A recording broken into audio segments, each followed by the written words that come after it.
안녕하세요. 좋은 아침입니다. 2월 17일, 오늘 제2의 수요일이네요. 사순절이 시작되는 그 첫날 아침, 토비아와 또 샬롬교회가 진행하는 수요 성경 공부에 오신 여러분들 환영합니다. 현장에서 뵙지 못하지만 이렇게 랜선으로라도 여러분들을 만날 수 있어서 참 좋습니다. 자, 우리 이번 성경 공부의 주제가 지명과 역사로 배우는 제자의 길, 사도의 길, 그 두 번째 시간입니다.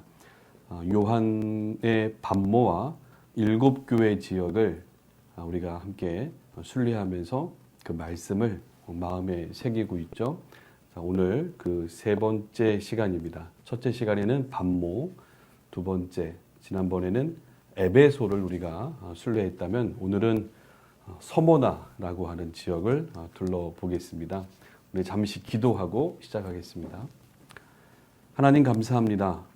하나님의 말씀을 배울 수 있는 시간을 우리에게 주심에 오늘도 그 말씀을 잘 듣고 마음에 새기고자 합니다.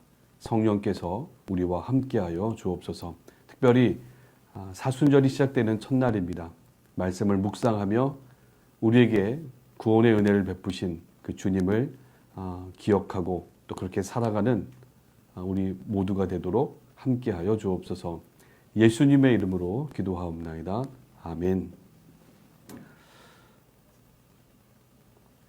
자, 이제 아무래도 이제 터키에 들어섰으니까 제가 강의할 때마다 우리가 순례 가면 여러분들 인사말 꼭 기억하셔야 된다고 말씀드렸죠. 굿나이든입니다. 굿나이든. 그래서 좋은 아침, 굿모닝이라는 표현, 굿나이든 한번 해보시죠. 굿나이든. 좋은 아침입니다. 좋은 아침입니다. 말로만 하지 마시고요. 좋은 아침입니다 하시면 얼굴빛이 좀 달라지셔야 돼요. 웃으셔야 됩니다. 웃으셔야 돼요. 자, 그리고 새로 배운 표현이죠. 고맙습니다. 오늘 감사합니다.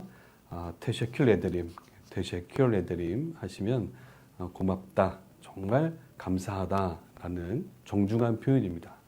그래서 테셰큘레드림, 또 오늘 이렇게 이 자리에 들어와 주셔서 테셰큘레드림.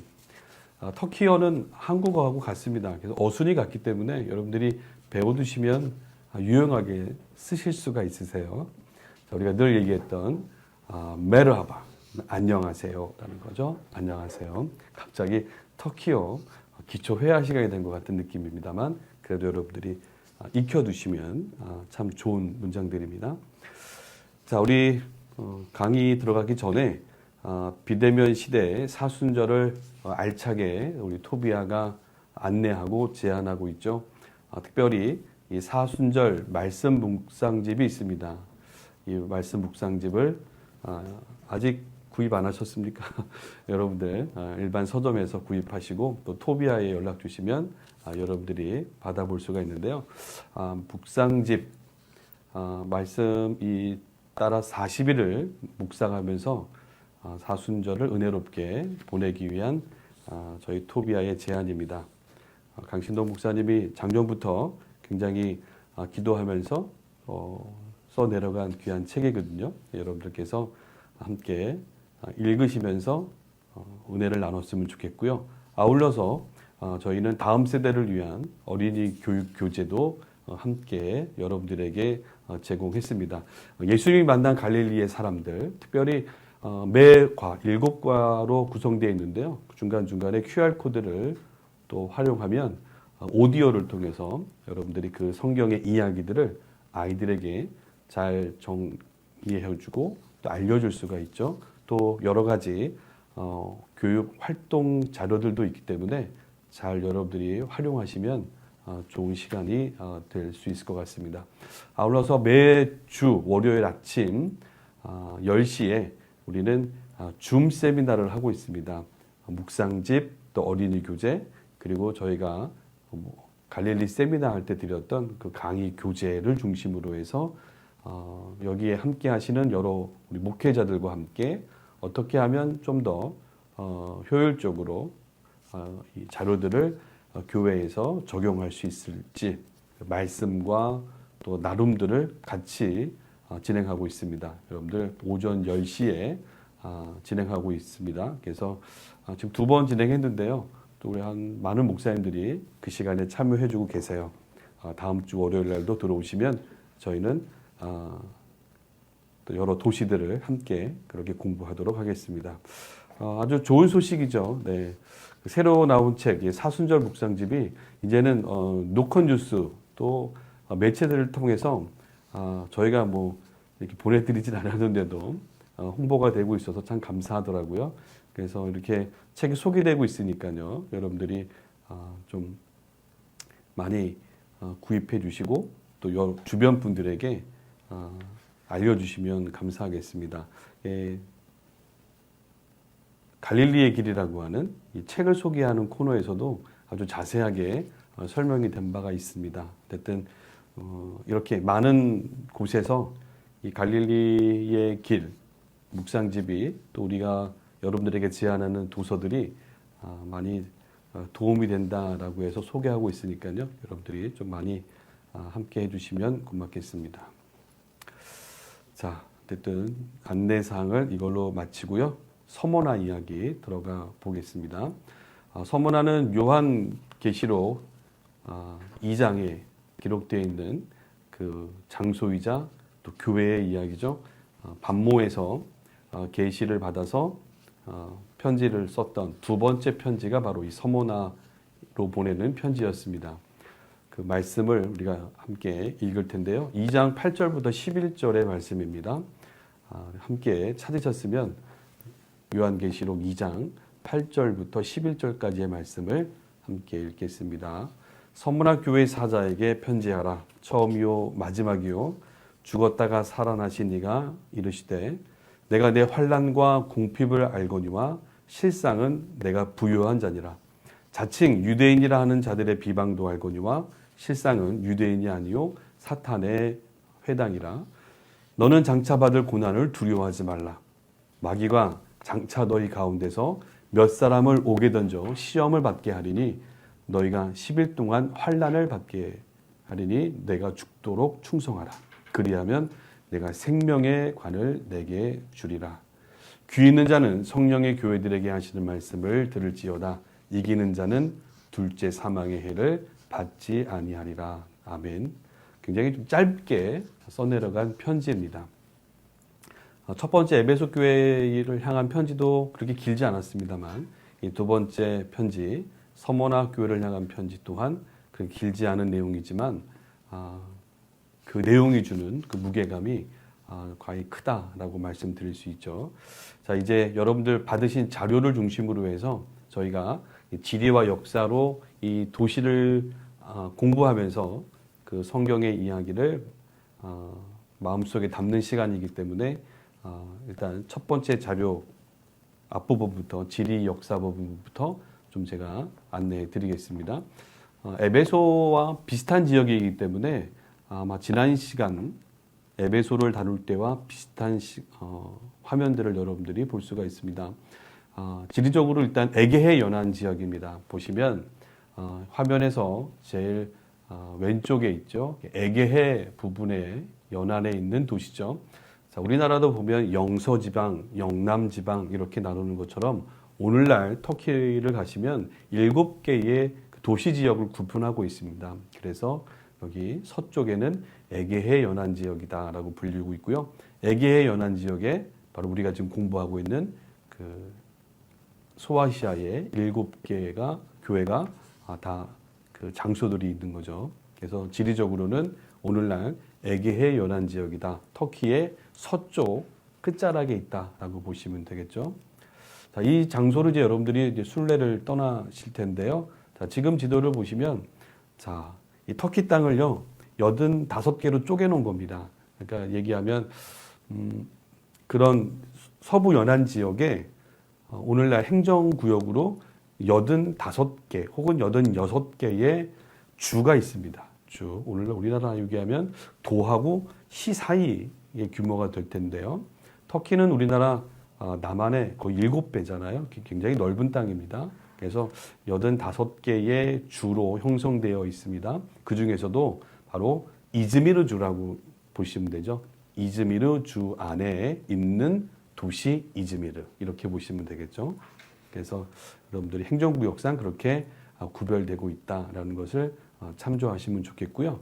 이 지도에서 보시는 것처럼 가운데를 자세히 보셔야 돼요. 자, 이쪽에 이제 에게해 바다죠. 제가 서쪽 연안에 에게해 바다가 있는데요.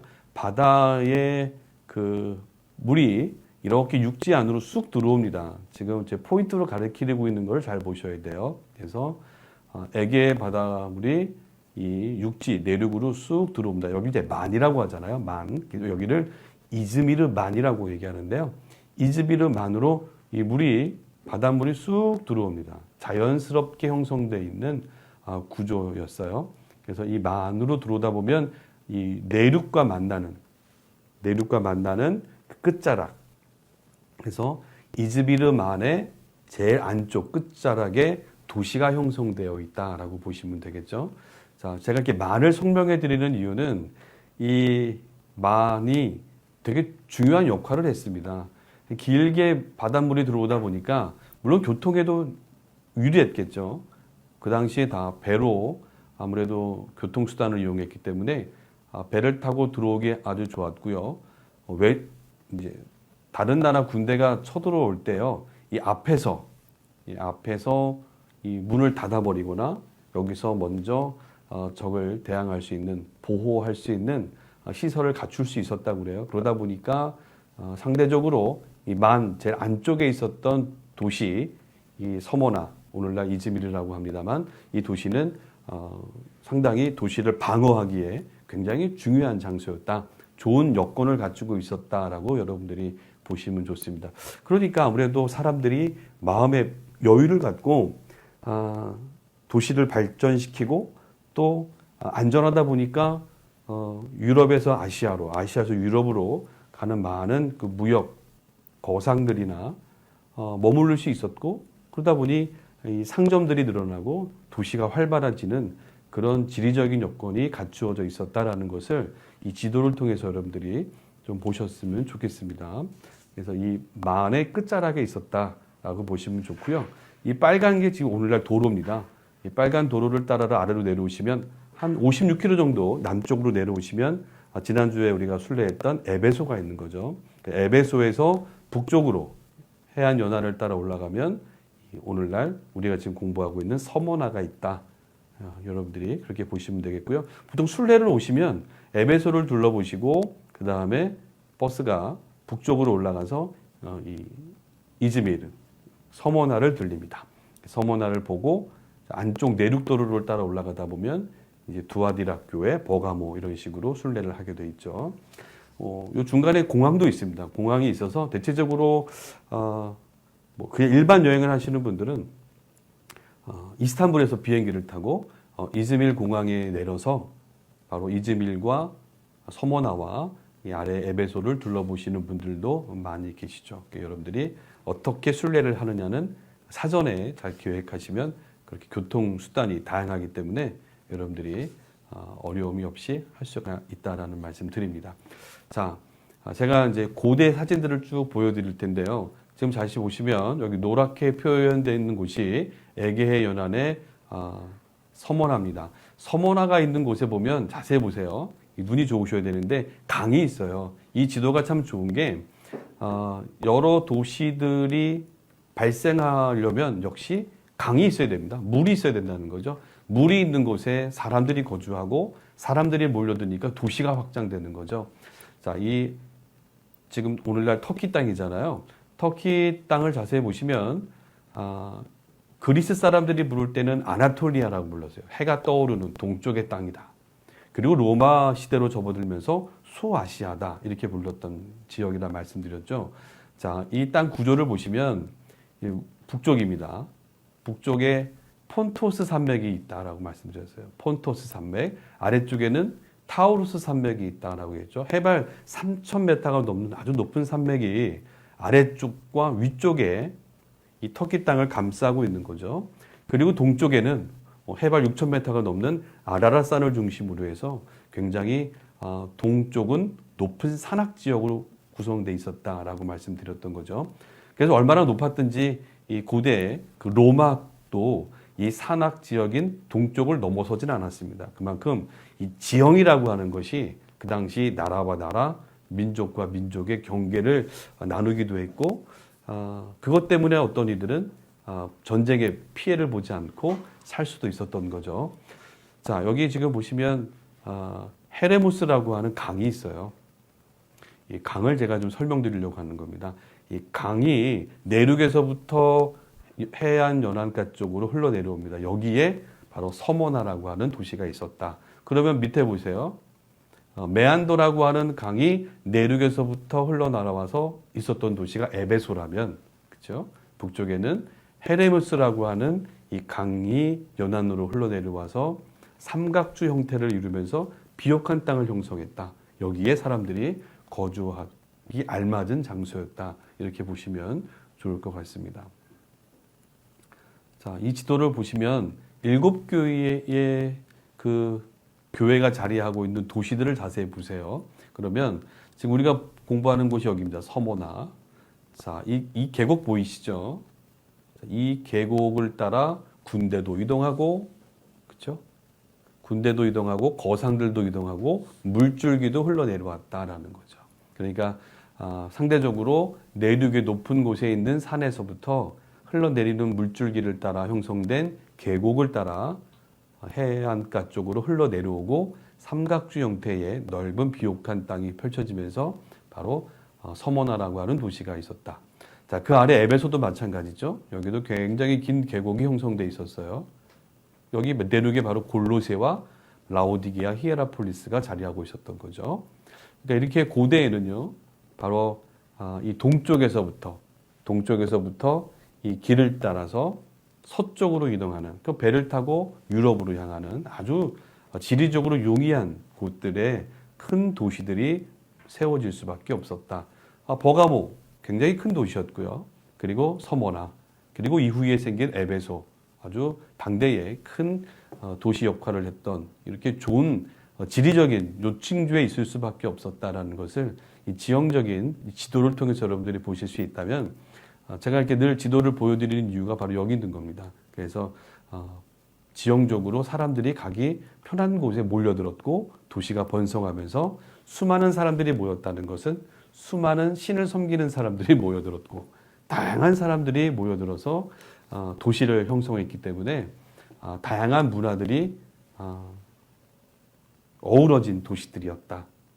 이렇게 보시면 고대로부터 그런 이교적인 신을 섬기는 제의하는 모습들과 더불어 아주 다양한 문화가 공존하는 그런 도시 중에 하나가 서모나였다라는 것을 여러분들이 기억하시고, 이런 곳에 복음이 전해지면서 충돌하게 되고 또 복음으로 교회가 세워지는 그런 공간이었기 때문에 그 당시의 사람들은 새로 접한 이 예수라고 하는 그리스도인들에 대한 적대감이 클 수밖에 없었던 것도 우리가 한번 이해해 보자는 거죠. 이런 이야기들이 오늘 서모나 교회를 향한 편지 속에 드러나 있다라는 것을 우리가 기억했으면 좋겠습니다. 자, 17세기에 찍은 사진 그림인데요. 저기 앞에 보시면 바다 보이시죠? 그러니까 이즈미르만, 그러니까 바다, 에게의 바다가 얼마나 안쪽으로 내륙으로 길게 들어오는지 수많은 배들이 안으로 들어옵니다. 그래서 이 동쪽 끝에 도시가 먼저 세워져 있었던 거죠. 저 위에 보시면 여기 성벽이 있는 것도 보이시죠? 그래서 해발 한 150m, 200m밖에 되지 않는 산악 지역인데요. 비교적 낮은 산이지만 마을은 항구를 중심으로 형성돼 있고 성벽 또 아크로폴리스라고 하죠. 그래서 신전들과 도시의 지도자들은 이제 이 위에 쪽에 성곽을 세우고 거주했던 거죠. 자, 이런 지도들도 우리가 볼 수가 있는데요. 이때는 여러분들 이 터키 땅에 유일하게 유럽 도시들이 형성이 됩니다. 이즈미르라고 하는 도시 서모나에는 이 오스만 터키가 점령했을 때 최초로 유일하게 유럽 문화가 들어올 수 있는 개방된 동시를 하나 만들었어요. 그게 바로 프랑스에게 문호를 개방합니다. 유일하게 유럽 국가 중에 프랑스가 이 이즈미르에 들어올 수 있었어요. 그래서 프랑스를 통해서 오스만 제국은 바로 이 유럽의 문화를 받아들일 수 있었던 거죠. 그래서 이 터키 땅의 유일한 이즈미르라고 하는 도시는 이 16세기 때부터 그 당시 슐레이만 대제와 프랑스의 황제가 상업 무역 조약을 체결하면서 유럽 문화가 꽃피울 수 있었던 도시였다라고 보시면 되겠죠. 자, 어쨌든 그런 역사를 갖고 있는 도시가 이 서머나입니다. 그래서 순례를 가시면 굉장히 그 현대화되어 있는 도시를 볼 수 있고요. 유럽의 문화를 맛볼 수 있는 도시가 바로 이 이즈미르입니다. 그래서 전혀 동양 도시 같지 않은 그런 아름다움이 있는 도시가 서머나가 되겠죠. 자, 오늘의 이제 서머나입니다. 그래서 이즈미르만 여기 지금 바다 보이시죠? 에게의 바다가 계속 들어오다가 끝자락에 제일 먼저 도시가 생겼던 거예요. 주전 305년경 헬라 사람들, 알렉산더 대왕이 이끄는 부대가 점령하고 그 다음 뭐 리시마쿠스라든지 이런 부하 장군들이 헬라 제국을 다스릴 때 요 끝자락에다가 도시를 세웠습니다. 하지만 이후에 좀 더 지금 요 제가 포인트로 가리키고 있는 요쪽 파고스 언덕 위에 또 도시를 이동해서 새로 지으면서 오늘날까지 확장이 되어 있는 거죠. 그래서 또 이 이즈미르만의 끝자락에 도시가 세워져 있었다. 그리고 헬라 제국 알렉산더 대왕이 들어오면서 도시를 이쪽 좀 더 파고스라고 하는 해발 160m밖에 되지 않지만 이쪽으로 확장 이전하면서 도시를 세운 곳이 바로 이 서머나였다라는 거 기억하시면 되겠네요. 자, 현대 이즈미르입니다. 굉장히 아름답고요. 이 바다 연안에 있는 화려한 도시입니다. 그래서 여기 순례를 오면 모든 분들이 성경의 이야기는 다 잊어버리시죠. 그래서 빨리 마치고 나갔으면 하는 아주 야경도 아름답고요. 그냥 현대 도시다 이렇게 보시면 됩니다. 화려한 도시. 그래서 이 해안 도시가 해안가가 굉장히 아름답죠. 그리고 고층 빌딩들은요, 우리 서울만큼 이상으로 굉장히 큰 빌딩들이 서 있는 지역이 이즈미르입니다.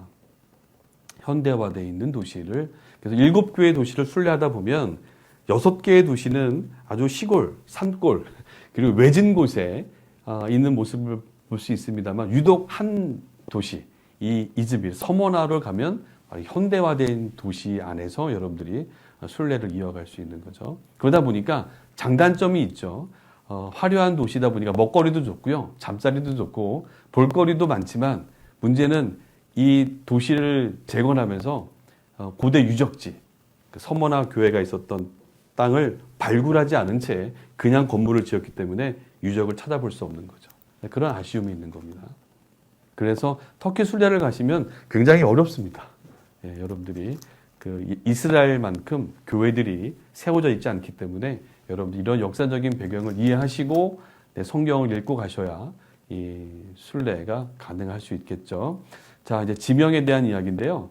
주전 11, 12세기 이전에 아주 오래전부터는 렐레게스라고 불렀다는 거죠. 현지 원주민들, 그러니까 아마존 부족의 사람들이 거주하고 있을 때, 물론 이전부터 사람이 살았습니다.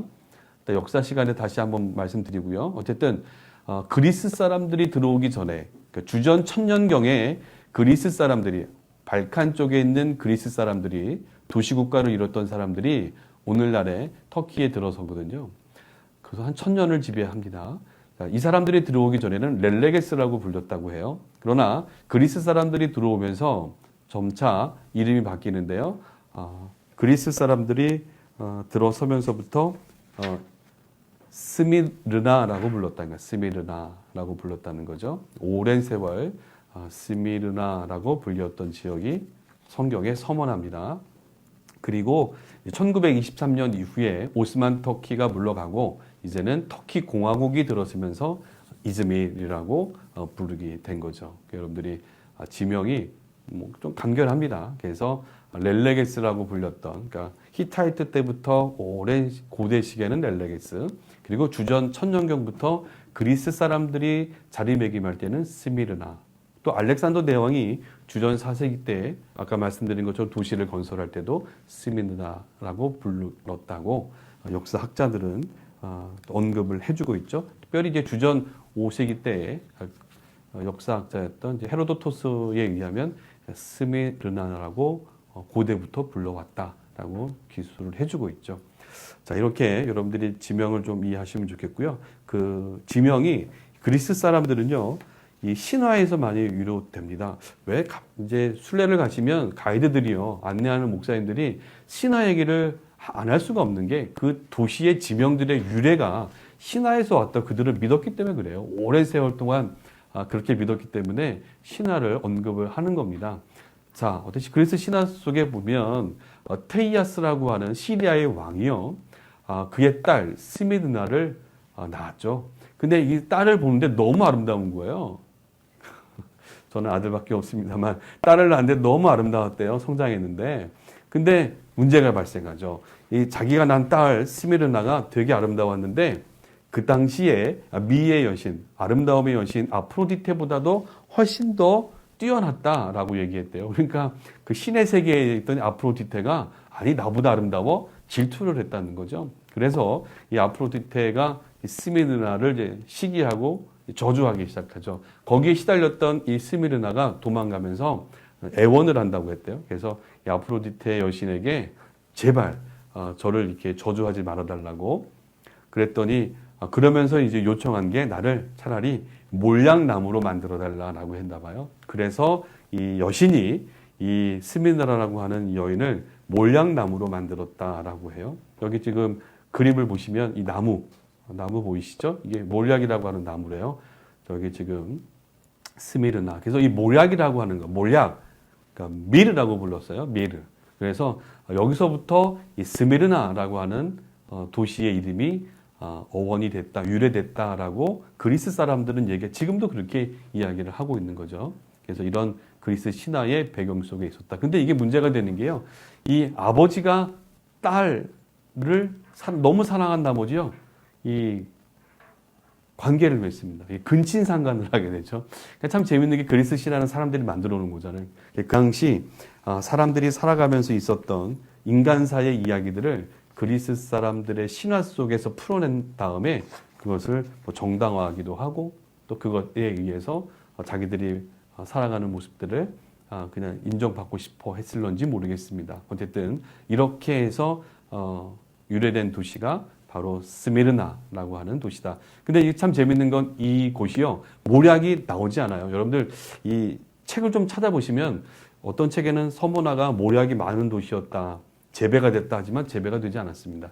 재배가 된 것은 아니고 이 아프리카라든가 이 중동 아시아 지역에서 많이 재배가 된 이 몰약이요, 아시아에서 유럽으로 건너가기 위해서는 바로 이 서모나라고 하는 이 도시를 거쳐가는데 여기서 이 몰약을 거의 수출입을 담당했다고 그래요. 그러니까 몰약을 구입하려면 서모나로 가라라는 거죠. 그래서 원산지에서 캐내서 이거를 활용할 수 있도록 다듬고 이거를 판매를 했던 유일한 창구는 서모나였다고 합니다. 그래서 도시의 이름도 스미르나, 몰약에서 오지 않았겠느냐 이렇게 보는 거죠. 하지만 기독교인들은 다르죠. 기독교인들은 오늘 우리가 성경에서 읽은 이 서머나 교회의 순교회 신앙인들을 보면서 바로 이 몰약이 주는 향기가 있거든요. 이 향기가 주는, 몰약이 주는 향기처럼 아마 이 순교했던 그리스도인들의 그 신앙을 본받자라고 해서 서머나는 바로 이 몰약이라고 하는 뜻을 갖고 있다, 이렇게도 부름을 합니다. 좀 얘기가 길어졌습니다만 이런 의미를 갖고 있다. 자, 역사 여러분 자료를 보시면 역시 고대에는요, 이 원주민들 아르자와라고 하는 민족들이 거하고 있었고요. 이때 중앙 쪽에는 갑바도기아 지역에는 히타이트가 왕성할 때입니다. 시간이 좀 흘러서요, 히타이트가 점점 왕성하게 되는 시기에는 자세히 보세요. 왼쪽에 제가 포인트로 가리키고 있는 이 서모나가 있는 지역은 이 재밌게도 히타이트가 먼저 점령을 합니다. 이 지도를 보면 재밌는 부분이요, 제가 말씀드렸죠. 이 북쪽에는 폰투스 산맥이 있다고 그랬고 아래쪽에는 타우르 산맥이 있다 보니까 이 고원 내륙에 있었던 히타이트 사람들이요, 산맥을 넘어서 북쪽이나 아래쪽 연안 지역으로 가지 않고 이 내륙 고원지대에서 이동하기 편한 길, 계곡을 따라서 서쪽으로 영역을 넓히는 거죠. 자연스럽게. 그래서 이쪽 고원 지역에서 쉽게 연안 지역으로 갈 수 있는 길을 따라오면 아까 우리가 말씀드리고 있는 에베소나 서모나를 만나는 거죠. 이런 지역이 먼저 점령을 당하고 이런 지역을 통해서 배를 길로 유럽으로 나갈 수 있었던. 그러니까 생각해 보면 이 도시가 너무 좋은 데에 있다 보니까 이 전략적인 요충지로 삼을 수 있어서 힘 있는 사람들은 여기를 빼앗는 거죠. 그러니까 뺏고 빼앗는 과정이 많았던 도시다. 이렇게 보면 우리나라하고 참 비슷한 면이 있다라는 것을 우리가 발견할 수 있죠. 자, 그래서 주전 1500년경에는 히타이트가 이 서쪽 연안을 다 점령해 들어오게 되죠. 근데 아이러니하게도 주전 1200~1300년 가면 히타이트가 무너지게 되죠. 정확한 이유는 뭐 우리가 역사학자들은 이 동쪽이나 또 서쪽에 있는 문명 국가의 사람들에 의해서 히타이트가 무너졌다, 멸망을 했다라고 얘기하고 있습니다만, 자, 히타이트가 물러가고 난 이후에 원주민, 아마존 원주민들이 거주하게 됐고, 그 다음에 아까 말씀드린 것처럼 그리스 사람들, 이쪽이죠. 그리스. 아테네를 비롯한 많은 도시 국가들이 이제 동쪽으로, 아시아 쪽으로 발을 넓혔다라는 거예요. 아시아 쪽으로 발을 넓히면서 이 땅을 아나톨리아다, 해가 떠오르는 동방의 땅이다 라고 부르기 시작하면서 점령에 들어오는데 제일 먼저 점령할 수 있었던 지역은 역시 가까운 연안 해안 지역이었던 거죠. 자, 그래서 아이올리아라고 하는 도시 국가가 먼저 점령하고 있었어요. 서문화 지역은. 스미르나는 그렇게 점령을 당했다가 이보다 더 강한 이 도시 국가가 이오니아였습니다. 이오니아가 연이어 들어오면서 이 지역을 완전히 장악을 하게 됐던 거죠. 예, 여러분들 이렇게 그리스의 통치를 받게 됐다라는 것을 기억하시면 좋습니다. 자, 이오니아가 워낙 강력했기 때문에 이 서부 연안 지역에 에베소를 비롯한 많은 도시 연맹이 형성이 되었다라고 하면서 다른 도시 연맹들과 힘을 겨루기도 하고 또 서로가 지켜주는 그런 역할들을 했었다라고 보시면 되겠죠. 도시국가였다라는 것을 여러분들 기억하셔야 돼요. 여러 도시국가의 왕이 있었을 거고 또 그 지역을 서로 지키기 위해서 거래를 하고 또 힘이 큰 도시국가가 힘이 약한 도시국가를 더 점령하는 이런 일들이 비일비재하고요. 어제의 적이 또 오늘의 동지가 되는 이런 일들이 그 시대에 많이 있었다라는 것을 우리가 볼 수가 있습니다. 자, 이렇게 이오니아 역사가 지나가면서 이제 점점 더 역사 안으로 기록된 역사 안으로 들어오는데요. 바로 리디아 왕국의 이야기가 납니다. 그래서 리디아 왕국이 이 지역을 전체적으로 통합해 나가는데요. 요 주전 7, 8세기에는 굉장히 강력한 왕국이었다라고 그래요. 이때 서문화도 영향을 받았던 거죠. 그러니까 리디아 왕국의 영향을 받았다. 자, 제가 이렇게 왕국의 얘기를 하는 것은 이 동양 아시아의 문화권 안에 자리매고 있었다는 것은 아시아 사람들은 역시 키벨레를 중심으로 하는 이 대모신 숭배 사상이 강력했거든요. 그러니까 굉장히 다신교 사회였지만 어쨌든 그들은 이런 신을 숭배하는 문화가 잦아들고 있었다라는 거예요. 그래서 이런 신들의 세계와 더불어 정치인들은 하나가 됐다. 그래서 신들을 섬기는 종교와 정치인들이 하나가 되는, 종교가 분리되지 않은데 하나가 된, 일치되는 사회에서 사람들은 영향을 받아서 이런 우상을 숭배하는 일이 만연했었다라는 것을 여러분들 좀 기억하자는 겁니다. 자, 이후에 페르시아가 쳐들어오게 되죠. 페르시아, 여러분들 성경에 보면 고레스, 이스라엘 유대인들을 해방시켜줬던 페르시아가 여기까지 쳐들어왔다라는 거죠. 여기를 다 점령하게 됩니다. 5, 6세기 때. 자, 이제 3, 4세기가 중요하죠. 자, 3, 4세기 때 바로 우리가 얘기하는 서모나의 도시가 만들어지게 되거든요. 이때 알렉산더 대왕이 또 그의 부하 장군들이 점령했던 지역들이에요. 그 중에 서모나, 스미르나가 오늘날의 도시 규모로 확장된 것은 이 시기부터였다. 이렇게 되면 되겠죠. 굉장히 번성했던 시기입니다. 자, 얼마나 번성했는지요. 여기는 지금 제가 이제 사진을 찾다 보니까 이 헬라 제국 때의 이 서모나, 이 도시 그림은 제가 좀 찾기 어려웠어요. 비슷한 규모인데요. 대체적으로 이 헬라 제국과 로마 제국의 도시가 들어서면요, 이 바닷가 주변에 들어섭니다. 바닷가 주변에 자 도시가 형성되고요, 이 포구가 형성이 되겠죠. 그리고 중앙에 보면 사람들이 거주하는 도시와 극장, 그리고 뭐 공연장, 경기장들이 많이 형성이 됩니다. 그리고 오른쪽에 보시면 언덕이 있죠. 항상 도시 뭐 중앙부든 어디든 언덕이 형성되어 있는 곳에 신전이 만들어지는 거죠. 그 정치 지도자들은 여기에 자리매김하는 거죠. 이걸 우리가 아크로폴리스다, 상부도시다 이렇게 불렀던 거예요. 이런 도시 형태들을 갖추기 시작합니다. 그래서 주전 3, 4세기 때부터 이미 서머나는 그 당시에 굉장히 번성하고 화려한 도시로 자림해 가고 있었다. 이런 도시 규모였다라고 보시면 되겠죠. 자, 이제 그러는 사이에 로마가 들어오죠. 로마는 기존의 헬라 사람들이 만들었던 도시를 완전히 무너뜨리는 게 아니라 이것을 더 보강해 가는 겁니다. 그래서 훨씬 더 아름답고 화려하게 보강을 했던 거죠. 이전에 그 페르시아 같은 경우는 완전히 무너뜨립니다. 완전히 도시를 무너뜨리고 특히 주후 11세기 오스만 터키, 셀주크 터키는요, 도시를 완전히 무너뜨리죠. 하지만 이 로마는 달랐어요. 로마는 그 헬라 제국은 그 사람들의 문화를 존중해주고 그 다음에 도시를 더 발전시켜 갔습니다. 그래서 헬라 사람들이 만들었던 도시 문화를 로마는 들어와서 더 확충해 가면서 발전시켜 갔다라고 보시면 되겠죠. 자, 이 로마와 헬라 문화가 하나로 합쳐졌다. 이걸 우리는 그레코 로만 사회다 이렇게 불렀던 거죠. 그래서 그리스 문화, 헬라 문화와 로마 문화가 합쳐져서 융합이 되면서 더 크게 발전시켜 갔다라는 것을 기억하시면 좋겠고요. 여기서 이제 헬라의 그 여러 우리 그리스 신화 얘기합니다만 수많은 그 신들이 이제 생기게 되는 거고요.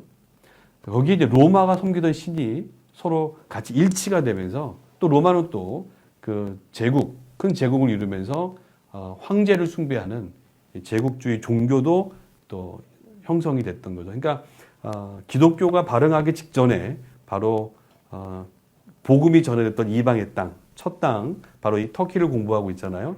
이 땅은 이렇게 복잡한 역사 속에서 수많은 이교 집단, 제사를 드리고 신전들이 세워졌던 참 어려운 땅이었다라는 것을 우리가 기억하자라는 거예요. 자, 주후 1세기입니다. 주후 1세기에 바로 로마가 점령하고 있을 때의 모습인데요. 여기를 아시아라 불렀고 아시아 속주, 그렇죠? 그래서 아시아 지방, 아시아 속주의 도시 서머나라고 보시면 되겠고요. 이 지금 선이 바로 이 사도 바울이 3차 전도 여행 때 지나갔던 길목입니다. 저기 자세히 보시면 3차 전도 여행 때 기독교 전승에 의하면 에베소에 있었던 사도 바울이 이 길을 따라 서머나를 지나서 버가모를 지나 배를 타고 유럽으로 갔을 것이다. 이렇게 보고 있어요. 그렇다고 보면 이 서머나에 대한 바울의 흔적은 성경에 기록은 되지 있지 않습니다만 아마도 큰 도시였고 도로상에 있었기 때문에 에베소를 떠난 사도 바울이 서머나를 지나갔을 것이다. 이렇게 보고 있죠. 그래서 아마도 서머나에 어떤 영향력을 미쳤을 것이고 그때가 이제 주후 50년에 60년 사이거든요. 이때 교회가 생기지 않았겠느냐라고 이제 추정을 하고 있는 거죠. 자, 이렇게 로마 시대 때에 더 화려한 도시로 확장이 되었다라는 거예요. 그래서 로마의 문화 보면 원형 경기장 보이시죠? 말 달리는 거, 원형 경기장, 그리고 안으로 들어서면 신전들과 비롯한 많은 극장들이 발생하게 되는 거죠. 자, 이렇게 이 서머나는요, 그 당시 20만 명 정도가 모여드는 굉장히 큰 도시로 발전하게 됐고, 이렇게 로마 시대의 모습을 간직한 도시로 부상했다. 그래서 수출입이, 상업이 굉장히 발달한 도시가 됐고요. 그 다음에 로마 황제의 신들을 앞다투어 모셨겠다. 제가 자료에도 보면 주전 2세기 때부터 세계 최초랍니다. 세계 최초로 로마의 여신, 보나데아라고 하는 로마의 대모신을 뜻하는데요. 이 로마의 여신전을 세계 최초로 지은 도시가 서머나였다고 합니다. 그만큼 이 로마가 들었을 때에 로마의 앞다투어 잘 보이려고 했죠. 속주들은요, 로마 제국에 잘 보여야만 힘을 얻을 수 있잖아요. 그러다 보니까 로마에 충성하기 위해서 로마의 여신전도 세우고 또 티베리우스 황제죠. 티베리우스 황제의 신전도 세우고 10개의 도시가 각축전을 벌였는데 거기서 어쨌든 이겼다는, 그래서 티베리우스 황제의 신전도 세우고, 황제의 신전이 여러 도시에 있었지만 그 당시에 황제의 신전이 있었다는 것은 로마 제국으로부터 정말 우선적인 대우를 받는, 정말 뭔가 충성된 도시라고 하는 강한 인식을 주어줬기 때문에 이곳에 사는 사람들은 이 로마가 지향하고 로마가 제안하는 곳에 순응하며 살 수밖에 없었던 도시 구조였죠. 여기에 순응하지 않고 저항한다면 그것은 어떤 환란과 박해로 오늘 서문학교에게 주신 말씀처럼 그게 가난과 궁핍으로도 올 수 있고요. 죽음으로도 갈 수 있는 겁니다. 이런 분위기가 만들어져 있었던 최적화되어 있는 도시가 바로 서문화였다라는 것을 우리가 기억했으면 좋겠습니다. 자, 그래서 여러분들 서문학교에 나타나신 예수님의 모습 기억하세요? 오늘 성경 말씀에 보면 각 교회마다 나타나시는 모습 중에 서문학교에게 나타나신 말씀 9절 말씀에 보면요. 처음이며 마지막이며 죽었다가 살아나신 이가 말씀하시되라는 모습으로 나옵니다. 죽었다가 살아나시니. 왜 이렇게 했습니까? 제가 순례를 가면 버스에서 그렇게 떠들어요. 현장에서도 계속 말씀하시는데 피곤하니까 안 들으시거든요. 자, 어쨌든 죽었다가 살아나셨다. 이런 표현은요. 그냥 요한이 지어낸 표현이 아니라 이미 서문한 사람들은요. 이런 자부심이 있었어요. 도시에 대한 자부심. 어떤 자부심이요? 페르시아에서 멸망당했다. 그리고 지진 때문에 멸망을 당했으나 다시 재건됐다. 그때마다 재건해서 봐라. 오늘날에 이러한 화려한 도시를 만들어 놓지 않았느냐. 그래서 고고학자들에 의해서요. 이 서문화에 가면 발굴된 기념비가 있습니다. 거기서 어떻게 기록되어 있냐면 우리는 예전에 망했고 절망했고 폐허가 됐었다. 하지만 우리는 다시 살아있다. 다시 살아난 도시가 되었다라는 거죠. 거기에 대한 굉장한 자긍심이 있었던 사람들이 서문화 사람들이에요. 그러니까 그 도시에 살고 있다고 하는 자긍심이 또 그러면서 이 도시가 주는 아름다움과 도시가 섬기고 있는 이 많이 발생한 신들이 주는 은혜로 그 영향으로 우리는 이렇게 잘 살고 있다라고 하는 영향력을 받았던 도시가 서문화였다. 이런 자긍심 많은 사람들에게 가서 아니야 그게 틀렸어. 그게 아니라 바로 예수라는 분이 참신이라고 너희들이 믿는 너희들을 이렇게 멸망 속에서 폐허 속에서 다시 살려주신 그 신들이 잘못된 것이다. 참신은 예수다라는 거죠. 그래서 이 서문화 교회 교인들은 아마 큰 핍박을 받을 수밖에 없었을 것이다. 여러분들이 그래서 각 교회마다 나타나신 첫 모습은 그 당시의 기록물과 그 당시 문화 속에 연결되어 있다는 걸 기억하셔야 됩니다. 그래서 제가 앞 시간에 이렇게 쭉 그 문화 역사를 말씀드리는 거죠. 자, 이게 아까 말씀드렸던 로마의 첫 여신전 보나데아라고 하는 데모신이라고 불러요. 큰 어머니, 그러니까 대지의 어머니, 풍요를 일으켜주는 신전이 자리매김했었다. 그리고 수많은 이교 신전들과 황제를 숨기는 이건 이제 아르테미스 여신전인데요. 어쨌든 이 아시아 쪽에는 이 수많은 이교의 신전들, 뭐 디오니소스부터 해서 제우스 신전은 말할 거 없고요. 이 서머나라고 하는 지역에 아르코폴리스 언덕 위에는 수많은 여신전들이 있었다라는 거죠.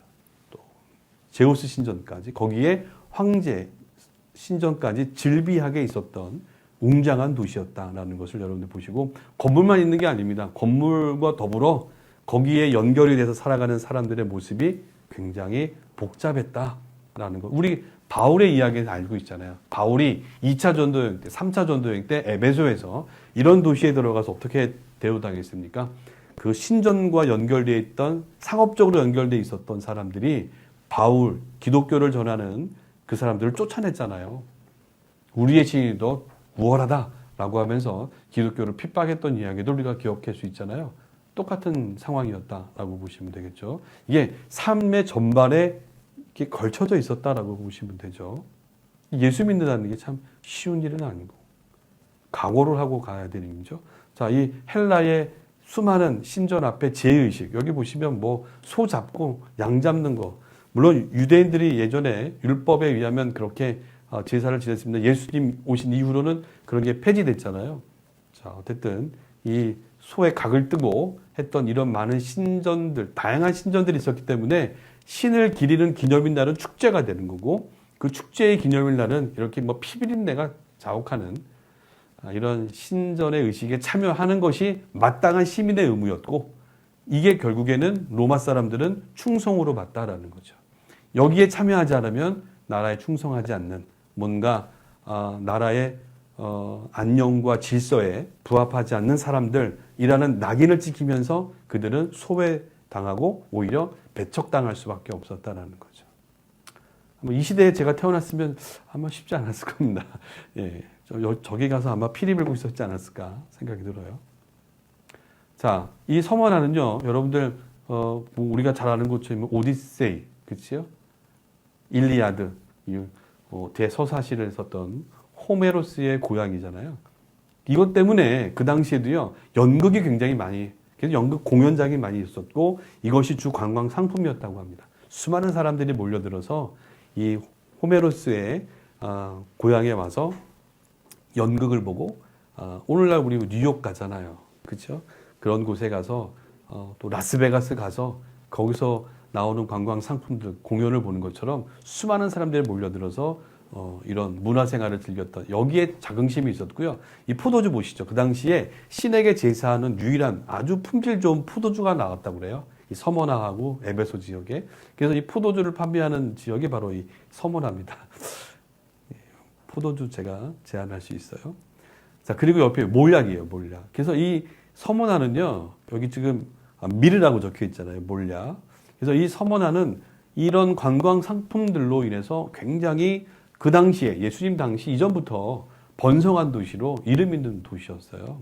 그래서 사람들이 이러한 자부심이 대단했다. 수출입이 상거래가 활발했던 도시, 근래에 들어서까지도 지금도 마찬가지입니다. 터키의 큰 3대 도시 중에 하나가 이즈밀이에요. 그러니까 무역 도시죠. 최고의 무역 도시입니다. 이런 자부심이 있는 도시였고요. 자, 지진으로 무너집니다. 수차례 지진으로 무너지죠. 최근에 지진이 1999년 이즈밀에 지진이 있었잖아요. 자, 이게 이제 현대 여기 보시면 지진으로 무너진 이 이즈밀의 모습이에요. 근데 또 일어납니다. 또 다시 일어나요. 이것이 바로 오늘날까지도 이어지는 거죠. 자, 이쪽 끝쪽에 있는 파란색 야경입니다. 이즈밀의 화려한 도시. 그러니까 고대부터 우리는 넘어졌으나 일어나고 넘어졌으나 재건하고 오띠기처럼 일어났다라는 거예요. 이게 여러분들 보이지 않는 이 사람들의 그 자긍심이 있는 거. 우리 또 그렇게 얘기하지 않나요? 네. 무너졌다 다시 일어나고 이 정신이요 굉장히 강한 지역이 서머나였다라는 겁니다. 자, 제가 말씀드린 것처럼 16세기 때는 프랑스와 최초로 상업 조약을 맺으면서 많은 유럽풍의 도시들이 들어섰다. 지금도 가시면요 유럽풍의 도시 문화들을 여러분들이 볼 수가 있습니다. 아주 아름다운 곳이에요. 자, 여기 여러분들 스미르나 스티치 이렇게 검색을 스미르나 이 서머나 혹은 스미르나라고 인터넷 검색하면 이 그림 늘 뜹니다. 그러니까 이게 16세기 때부터 터키 아시아 땅이지만 유럽의 프랑스의 문화가 젖어들었기 때문에 이 유럽 사람들의 그 뜨개질하는 방법 뭐 이러라고 얘기해요. 전 잘 모르겠습니다만 그런 방식으로 자수를 뜨는 문화가 이 프랑스 문화래요. 이런 또 옷들이 또 되게 유명한 옷들이 많답니다. 이런 것들을 또 한국에서도요 배워서 이 스미르나 스티치라고 그래서 이 뭐 문화 교실도 많이 일어나고 있더라고요. 그래서 제가 하나 제안 드리면 순례 가시잖아요. 그럼 이런 거 사시면 좋습니다, 여러분들. 자, 오스만 터키가 1922년에 들었으면서 그리스가 점령했던 땅을 오스만 터키가 완전히 회복하고요. 오늘날 터키가 들었습니다. 근데 제가 이 그림 띄우는 건요. 이때 오스만 터키는 바로 이 그리스 사람들, 그리스계 기독교인들, 특히 동방 종교의 사람들이죠. 아르메니아 종교의 그리스 종교의 사람들을 축출하거나 학살합니다. 무려 3만 명이나 학살을 당하고 추방을 당하는 아주 끔찍한 일이 이 서머나에서 있었던 거죠. 자, 그 당시 1922년의 사진인데요. 수많은 사람들이 이즈미르 만에 모여서 이제 추방당하는 모습들이에요. 기독교인들이 여기서 추방당했다라고 보시면 되겠죠. 그래서 이 이후로 오늘날 터키를 가시면 기독교인들의 자취, 물론 예배당은 이제 몇 군데 허용된 곳 외에는 찾아보기가 어렵다라는 것을 우리가 순례를 통해서 만날 수 있죠. 현대화되어 있는 이즈미르 도시 제가 아까 보여드렸습니다. 자, 이제 순례를 떠나시면 우리가 들려볼 만한 곳들이 있죠. 이즈미르 민속박물관 같은 경우 제가 추천을 합니다. 그래서 박물관 투어 하시는 분들도 많은데 꼭 이즈미르 가시면 여기를 꼭 들리셔서 그때 당시에 주전 11세기 때부터 로마 시대 때까지 유적이 다 발굴이 됐어요. 그래서 그 물건들이 이곳에 다 소장되어 있습니다. 자, 고대 아고라, 제가 자료에도 썼습니다만 이 로마 시대의 고대 아고라 현장을 볼 수 있는데요. 이게 로마 시대 것만이 아니라 헬라 시대 때부터 형성이 되어 있던 시장을 확장됐던 유적이 발굴됐죠. 굉장히 큰 시장이 형성됐는데요. 불과 1층, 2층, 3층의 규모였다라고 얘기하고 있고요. 뭐 가로 200m, 세로 170m, 굉장히 큰 고대의 상업 지역이었는데 그냥 여러분들 시장이라고 생각하지 마시고 오늘날 우리 왜 홈플러스 뭐가 크죠? 포스트코 뭐 이렇게 멀티플렉스였다라고 보시면 됩니다. 우리 뭐 영화관도 있고 뭐 거기서 음식도 사 드시고 물건도 거래하잖아요. 만남의 장소가 됐듯이 그 당시 아고라는 그런 장소였다라고 보시면 되겠죠. 그래서 토론장이기도 했고 또 매장들도 있었고 재판도 일어났고 종교 집회도 일어나고 또 일반 시민들의 연설도 있었고 다양한 장소로 활용했던 고대 아고라가 발굴됐죠. 이런데도 여러분들 가보시면 좋겠고요. 그 흔적들을 지금 발굴해 내고 있습니다. 아마 서머나는요 땅을 전부 다 파내야 되는데 지금 이미 건물이 다 들어서 있기 때문에 쉽지 않은 거죠. 일부 지역만 지금 발굴해 놓고 이제 국립공원으로 지정을 해 놓은 상태 되겠죠. 자, 이렇게 역사가 있는 도시였다라는 것을 보여주는 거예요. 자, 고대 아고라인데요. 참 재밌는 게 이 로마 시대 때 아치잖아요. 이 아치는 지진으로 무너질 때에 잘 버텼다고 그래요. 돌이. 그러다 보니까 유적을 파고 들어갔는데도 이렇게 아치가 무너지지 않은 채 그대로 남아있죠. 그러다 보니까 이 밑을 사람들이 걸어갈 수가 있는 겁니다. 자, 이런 도시 구조가 지금도 남아있죠. 여러분들 이 구조가 어디도 남아있냐면요. 이스탄불도 남아있습니다. 여기 이스탄불 다녀오신 분들 아마 이스탄불에 그 큰 광장 있잖아요. 아야소피아 성당에 있는 광장 여러분들 발로 밟으셨을 텐데 그 광장 밑에는 이렇게 지금 아치가 남아있고 그 지하에 도시들이 형성되어 있는 게 그대로 보존되어 있습니다. 지금 오픈을 하지 않고 있는 거죠. 그만큼 로마 시대에 돌로 만들어 놓은 이 아치 구조물들이 굉장히 많았고요. 이 도시가 무너지고 지진 때문에 무너지고 위에 건물 다 무너졌어요. 무너지고 그러나 이 돌들은 힘을 받치고 있었다. 그 아래쪽은 그대로 남아 있는 거죠. 자, 이런 구조물들을 보면 얼마나 컸는지를 우리가 알 수 있고요. 자, 이 사진은 이 터키어로요. 카디페 칼레라고 그래요. 그러니까 이 고대의 성이다라고 하는 성벽이 그대로 남아 있습니다. 그래서 파구스 산 언덕에 가면 이 성벽이 남아 있죠. 순례를 가면 사실 지금 제가 보여드리는 이 곳들은 잘 가기가 어려우세요. 시간이 없기 때문에 여러분들이 어려운데 저희 토비아에서는 터키 12일 일정을 안내합니다. 그러다 보면 이 에베소와 이즈밀은요 이렇게 좀 여유를 두고 둘러보려고 합니다. 이 고대 성벽을 보시면 이게 알렉산더 대왕 때부터 로마 시대 때까지 성벽이었거든요. 그렇다고 보면 기독교인들의 이야기도 숨결도 살아있는 그 성벽을 여러분들이 만나볼 수가 있는 거죠. 이 성벽이 굉장히 웅장하게 돼 있어요. 여기 보시면 아까 여기 터키 국기가 걸려 있죠. 터키 사람들이 제일 좋아하는 게 국기입니다. 터키 국기. 그래서 관공서 또 기념할 만한 그룹 그리고 제일 사람들의 눈에 띄는 장소에 가면 항상 저렇게 빨간 터키 국기가 걸려 있습니다. 순례하시다 보면 늘 볼 수 있는 게 터키 국기예요. 자, 여기를 좀 내려오시고 그 주변에 들어가서 보면 고대 배수지를 볼 수 있어요. 로마 시대 때 만들어 놓은 배수지는요. 지금도 사용할 수가 있습니다.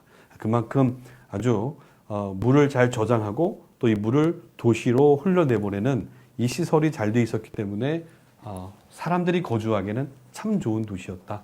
우리 뭐 수도 서울처럼 또 이 문명국가 대한민국처럼 편안함, 편리함을 또 안락함을 주는 도시였다라는 것을 역사를 통해서 확인해 볼 수가 있죠. 자, 도시 한복판에요. 아주 독특한 석상이 하나 있습니다. 이게 아타투르크예요. 무스타파 케발 아타투르크라고 하는데요. 바로 이 1923년에 그리스를 완전히 몰아내고 독립운동을 선봉했었던 장군이죠. 이 아타투르크는 오늘날 터키 사람들의 정신적인 지도자이자 민족의 아버지라고 그래요. 그래서 아타투르크라는 말이 그런 뜻이죠. 그래서 아타투르크가 초대 대통령인데요. 이분을 굉장히 존경합니다. 어린아이부터 어른이까지. 그래서 어디 도시 어디를 가든 동상이 있다 그러면 그분이다라고 생각하시면 돼요. 이 서머나에도 있는 걸 볼 수 있고요. 자, 이제 코낙 광장을 볼 수 있는데요. 여기 유럽풍의 도시라고 말씀드렸죠. 그래서 이스탄불에 가면 여러분들 우리가 탁심 광장을 가잖아요. 그런 것처럼 이즈미르 서머나를 가면 코낙 광장을 가게 되어 있습니다. 그래서 여기를 이 유럽풍의 17세기, 18세기의 유럽풍, 프랑스풍의 건물들을 여러분들이 볼 수 있는 아주 아름다운 해변을 여러분들이 만나볼 수가 있고요. 그것만 있는 게 아니죠. 바로 이런 상점들이 많이 있어요. 굉장히 많은 상점들이 있었고 현대화되어 있는 곳에서 물건도 구입할 수 있고 또 여기 유대인 가게들도 꽤 많습니다. 그래서 현재 유대인들도 여기 많이 거주하고 있어서 이 많은 상점들을 여러분들이 저녁에 투어할 수가 있는 거죠. 자, 해안거리 여러분들 굉장히 거닐만하다라는 거. 하루 정도 숙박을 하면 아마 이런 데 저녁에 나가셔도 크게 문제가 없습니다. 자, 이제 순례할 수 있는 장소로는 역시 폴리갑 기념교회죠. 이렇게 노란색 외벽으로 되어 있는 폴리갑 기념교회인데요. 여러분들 이 폴리갑 기념교회는 말 그대로 기념교회입니다. 이 서머나의 감독이었던 교회의 지도자였던 폴리갑이 여기에서 순교했다라는 것을 기념하기 위해서 세워진 예배당인데요. 이 예배당은 1600년대에 만들어졌지만 화재돼서 소실돼요. 다시 1600년대 후반부에 다시 만들어져 있는 예배당입니다. 근데 이제 1800년대 후반에 다시 리모델링을 하는 거죠. 그래서 여러분들이 오늘날 가서 보시는 것은 1600년대 후반에 만들어진 예배당을 다시 리모델링해서 잘 가꾸어 놓은 안에 내부에 아름다운 성화들로 만들어져 있는 예배당입니다. 많은 분들이 저한테 질문을 하세요. 여기가 그 서문학교의 예배당입니까? 서문학교에 모였던 편지를 받았던 그 장소입니까? 아니라고 저는 말씀드리죠. 기념 예배당이에요. 그래서 완전히 폐허로 또 방치되어 있던 곳에 아까 말씀드린 것처럼 이 오스만 터키하고 프랑스가 조약을 맺으면서 프랑스 사람들이 서문화에 거주하게 됐잖아요. 이 프랑스 사람들은 역시 기독교인들이었고 기독교인들이 들어와서 바로 여기에 그 당시 역사적인 이 폴리갑을 기념하기 위해서 어느 한 장소에 지은 겁니다. 장소에 기념하기 위해 지은 장소니까 여기가 어떤 유적의 근거가 있는 곳은 아니다라는 것을 여러분들이 분명히 기억하셔야 되고요. 그럼에도 불구하고 순례 때 여기를 가는 이유는 말씀드린 것처럼 현대 도시가 들어섰기 때문에 이 서머나 교회 비잔틴 시대의 기독교 유적을 찾아볼 수가 없어요. 그래서 여기를 가서 그나마 그 시대의 이야기를 서머나 교회에 대한 편지 얘기를 우리가 나누기 때문에 여러분 혼돈하시면 안 됩니다. 자, 폴리갑 기념급 네 군데요. 굉장히 화려하게 되어 있고요. 여기서 눈에 띄는 것은 역시 천정에 있는 이런 그림들입니다. 성화들인데요. 폴리갑의 순교뿐만 아니라 그 당시 서머나의 교부들이 순교했던, 교인들이 순교했던 이야기들을 그림으로 그려놓은 곳을 여러분들이 볼 수가 있죠. 굉장히 화려합니다. 근데 제 눈에 띄는 것은 역시 이 폴리갑의 순교 이야기입니다. 그래서 교회 전승에 의하면 바로 AD 80년부터 156년 혹은 166년까지 사역했던 삶을 살았던 폴리갑의 순교의 이야기가 많은 사람들에게 회자되면서 이 기념 예배당을 둘러볼 수가 있겠죠. 자, 여기 관련된 서머나의 인물로는요, 이그나티우스입니다. 그래서 우리가 폴리갑 기념교회도 갑니다만 이그나티우스에 대한 이야기 여러분들 기억하시면 좋겠고요. 특별히 초창기입니다. 주전 35년, 죄송합니다. 주후죠. 주후 35년에서 107년경, 그러니까 1세기 때에 바로 사도들과 함께 신앙생활을 하면서 사도들의 그 신앙을 온전하게 가르쳤던 이그나티우스는요, 수리아 안디옥 교회의 감독이었어요. 이 감독이 예수를 전한다는 이유로 붙잡혀서 체포돼서 로마로 끌려가던 중에 서머나에 들렸다는 거예요. 교회 전승에 하면 서머나에 들려서 교회에 편지를 씁니다. 일곱 개의 편지를 쓰는데요. 바로 에베소 교회, 마그네시아, 드로아, 로마 교회를 향해서 편지를 왜 썼을까요? 그들도 핍박받고 있거든요. 그래서 견디어라, 격려하는 편지를 씁니다. 그리고 이제 드로아로 가서 드로아에서 또 편지를 쓰는데 서머나 교회 성도들에게, 그리고 폴리갑 교회 감독에게, 또 빌라델피아 교인들에게 편지를 쓰는데 여기 참 의미가 있습니다. 이 편지 안에 바로 오늘 우리가 요한계시록 2장을 읽었던 이 서머나의 그런 핍박의 분위기 그 속에서도 너희는 환난과 박해, 비방 속에 있지만 견디어라 라고 하는 격려의 편지를 보내고 있었다는 것. 이 편지가 사실은 이제 곧 나옵니다. 물론 이제 영문으로 또 번역된 책들도 있습니다만 저희 토비아에서 이번 여름 전에 아마 터키 성인 300인이라고 하는 책에 번역돼 나오는데요. 그 책 안에 참 재미있는 내용이 바로 이런 이그나티우스의 7편지도 우리가 함께 들어가 있는데요. 저희가 잘 번역해서 우리 목사님들에게 전달할 겁니다. 그러면 아마 이 시대에 요한계시록을 비롯한 초대교회 신앙인들의 이야기들을 편지를 통해서 아마 좀 이해하는 데 도움이 되실 거예요. 여러분들 기대해 주시고 기도해 주시면 고맙겠습니다. 결국 이그나티우스 순교하죠. 근데 순교를 하는데 이 이그나티우스가 처형장으로 로마로 끌려가서 순교하게 되거든요. 근데 이 끌려가는 이그나티우스를 그 당시 바로 어린 20살의 이 폴리갑이 만났다는 거죠. 서머나에서 만나고 끝까지 독려받았던 이그나티우스의 영향을 받아서 이 폴리갑과 더불어 서머나 교회의 기독교 신앙인들이 아마도 그런 신앙의 귀한 모습을 본받지 않았겠는가, 영향력을 미쳤을 것이다 라고 해서 제가 이 서머나와 관련된 사람 바로 이그나티우스를 여러분들에게 소개해 드리는 겁니다. 앞서간 신앙인들의 좋은 신앙의 모범은 되게 중요하죠. 오늘 우리가 그래야 되지 않나 생각이 드는 거고요. 또 서머나 교회가 이제 형성이 되면서 교회 감독들이 성경에 언급되고 있는데요. 주 1, 2세기에 제일 먼저 이 서머나의 교회 감독, 사도 바울이 지나갔지만 어떻게 복음을 전했는지는 알 수 없죠. 바울의 동력자들에 의해서 아마 교회는 세워져 갔을 텐데요. 이때의 리더가 아벨레라고 교회 전승은 얘기합니다. 그래서 유세비우스 같은 교회 전통 신학자들은 로마서 16장 10절에 아벨레를 아마 첫 번째 감독으로 보고 있고요. 두 번째는 디모데후서 1장에 언급하고 있는 이 스트라테아스라고 하는 사람을 언급을 해주고 있어요. 그래서 이 사람이 바로 서머나 교회의 두 번째 감독이었을 것이다 라고 이야기를 해주고 있죠. 그래서 여러분들 이 서머나와 관련된 지역의 사람들을 우리가 이렇게 기억해 볼 수 있는데요. 이 사람이 로이스의 아들이었다라고 보고 있는 거예요. 그 다음에 세 번째 감독이 버코루스라고 하는데 이 사람이 감독으로 있을 때 반모섬에서 요한이 편지를 보냈잖아요.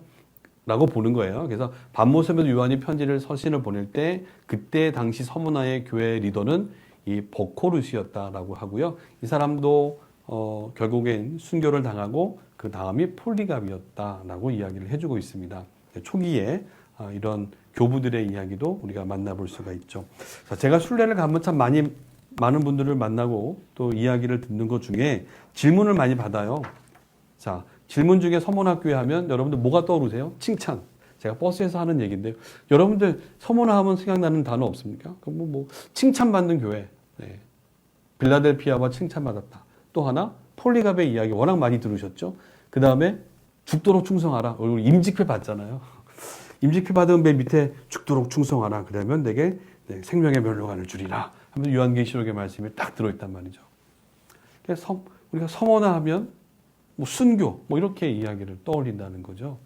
그게 오늘 서머나의 이미지입니다. 이미지. 근데 여기서 끝나버릴 때가 많아요. 근데 오늘 우리가 역사와 또 지리, 문화를 통해서 이 서머나 교회 이야기를 이렇게 쭉 배우셨는데 제가 이제 성경의 이야기로 마무리할 텐데요. 이 서머나 교회가 주는 이야기는 거기에만 머무르지 않는다는 거죠. 자, 7교회 순례 일정에 여러분들 많이 빠져 있습니다. 그거는 아까 말씀드린 것처럼 나머지 교회들은 비잔틴 시대에 지었던 그 건물의 흔적이라도 있죠. 근데 서머나는 그것이 없기 때문에 많이 제외해야게 됩니다. 또 서머나 교회를 간다고 해도 워낙 현대화되어 있는 도시이기 때문에 버스가 들어가면 너무 많이 밀리는 거죠. 그래서 시간 안에 다른 지역을 들어갈 수가 없죠. 그래서 아마 서머나 교회를 많이 그냥 패스하고 지나갈 때가 많고 저도 그렇게 해서 안내를 합니다. 또 불과 20, 30년 전에는 이 무슬림이 굉장히 보수적인 지역이 서머나였어요. 그래서 기독교인들이 들어간 차를 공격을 했죠. 이런 연유 때문에 이 순례 일정에서 좀 제외되는 경우가 많이 있습니다만 그래도 지금 좀 많이 안전해졌으니까요. 여러분들 미리 계획을 세울 때는 이런 걸 좀 염두에 두시고 서머나 교회를 일정에 잡되 이게 되게 변칙적인 변수가 많아요. 예약을 해야 됩니다. 가톨릭 교회가 관리하고 있기 때문에 우리 개신교인들이 간다 그러면 문을 안 열어줄 때가 많습니다. 그거는 여행사가 한다고 되는 일은 아니에요. 그러니까 여러분들 그때그때마다 예약을 안 받아주고 행사가 있으면 들어갈 수가 없습니다.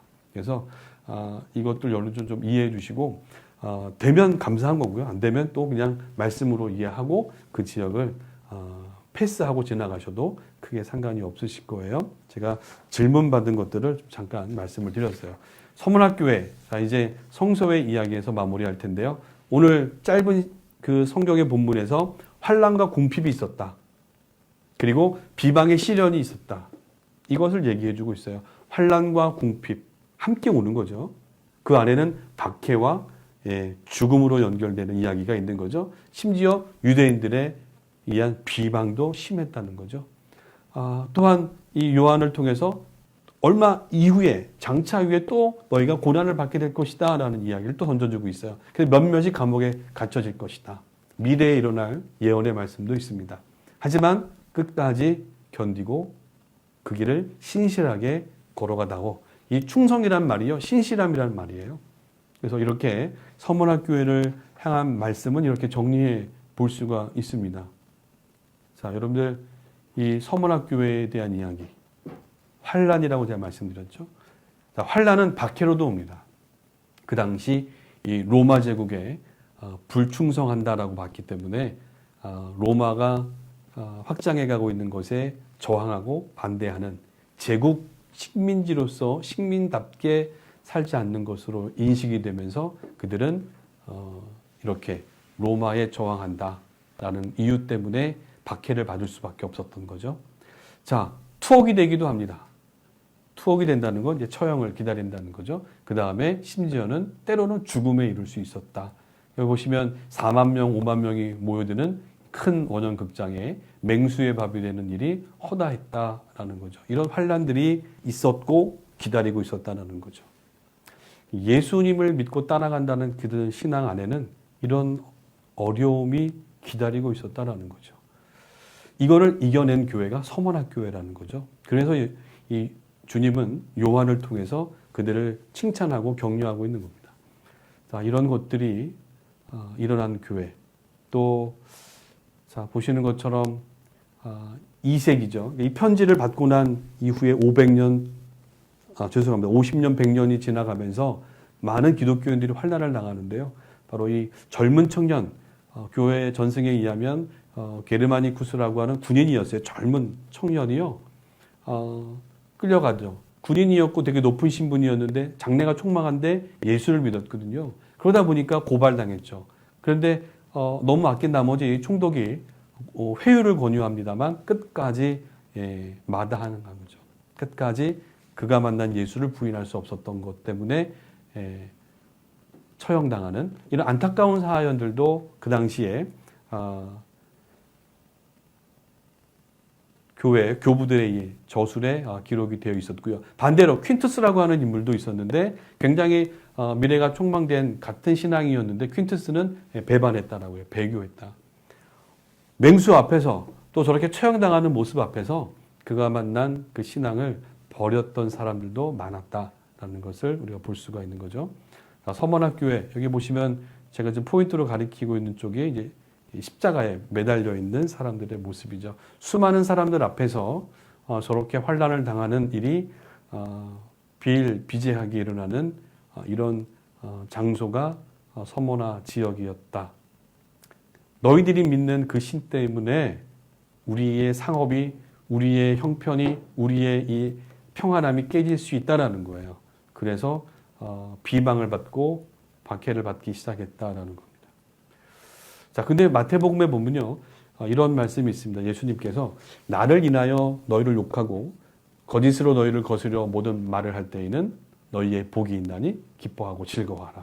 산상수훈 가운데 주신 말씀이잖아요. 아마 이 예수님의 말씀을 이 사도 요한은 아마 누구보다도 잘 알고 있었을 것이고요. 또 그걸 경험했고, 그리고 그 말씀으로 다시 한번 서머나 교회 교인들에게 너희들의 지금 당하고 있는 또 앞으로 올 환난, 그러나 그것 때문에 너희가 욕먹고 너희가 비방을 받을 때에 기뻐하고 즐거워하라는 거죠. 그것이 주님 주시는 복이다라는 이야기를 던지고 있는 겁니다.